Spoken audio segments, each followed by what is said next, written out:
Friends, இன்றைய தினம் நம்ம தானியேல் தீர்க்கதரிசியின் புத்தகத்தில் எடுத்து வாசிக்க வேண்டிய பகுதி 3வது அதிகாரம், வசனங்கள் 1 முதல் 7 வரை.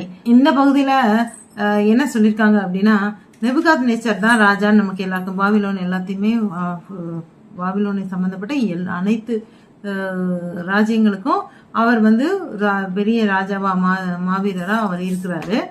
அவர் ஒரு புதிதாக ஒரு அறிவிப்பு கொடுக்கிறார். என்னன்னா, ஒரு பெரிய சிலை செய்யறாரு. 60 முழ நீளம், 60 முழ அகலம். சிலையில அந்த சிலையை எடுத்துக்கொண்டு போய் பாபிலோன் நகரத்தினோட தூரா அப்படின்ற ஒரு சமபூமி அங்க நிப்பாட்டி இருக்காரு. அங்க அங்க மேட் பண்ணிருக்காங்க. அங்க ஸ்தாபிச்சிருக்காங்க. அங்க நிப்பாட்டிட்டு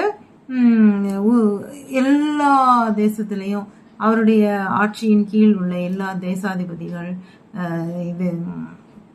அதிகாரிகள், பிரதானிகள், அனைவரையும், பெரிய பெரிய போஸ்ட்ல உள்ளவங்க அவ்வளோ பேரையும் அந்த நாட்டுக்கு வர சொல்றாங்க. ஏன்னா அந்த சிலைக்கு என்ன செய்ய போறாங்க, பிரதிஷ்டை பண்ண போறாங்க. அதனால அதுக்கு எல்லாருக்கும் அழைப்பு விடுக்கப்பட்டிருக்குது. எல்லாரும் வராங்க. அவர் பெரிய ராஜா இல்லையா, அவர் சொன்னா கேட்டுதான் ஆகணும். ஸோ அவங்க எல்லாரும், பிரதானிகள், அவங்க எல்லாருமே கிளம்பி வந்திருக்காங்க. வந்திருக்க நேரம் இவர் கட்டியக்காரன் அப்படின்னு சொல்றாங்க. அந்த தண்டோரா போடுற கட்டியக்காரன் உரத்த சத்தமாய், ரொம்ப சத்தமா, அப்பெல்லாம் மைக்கெல்லாம் இல்லை இல்லையா, அதனால சவுண்டா சொல்றாரு. எல்லாரும் நாங்க இப்போ ஒரு கீத வாத்தியங்கள், நிறைய வாத்தியங்கள் சொல்றாரு. தம்புரு, வீணா, நிறைய கீத வாத்தியங்கள் ஒரே நேரம்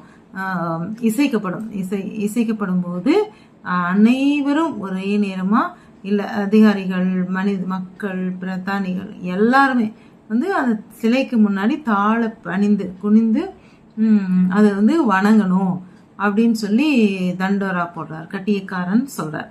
சொன்ன உடனே இது ராஜ கட்டளை, இதை நீ எல்லாரும் கேட்டுதான் ஆகணும்.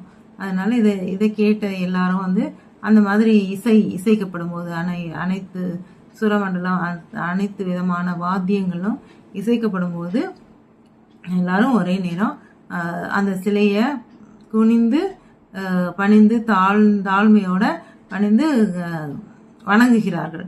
இதான் இன்னைக்குரிய போர்ஷன். அடுத்து என்ன நடக்குது அப்படின்றத வரும் நாட்களில் பார்ப்போம். அல்லேலூயா.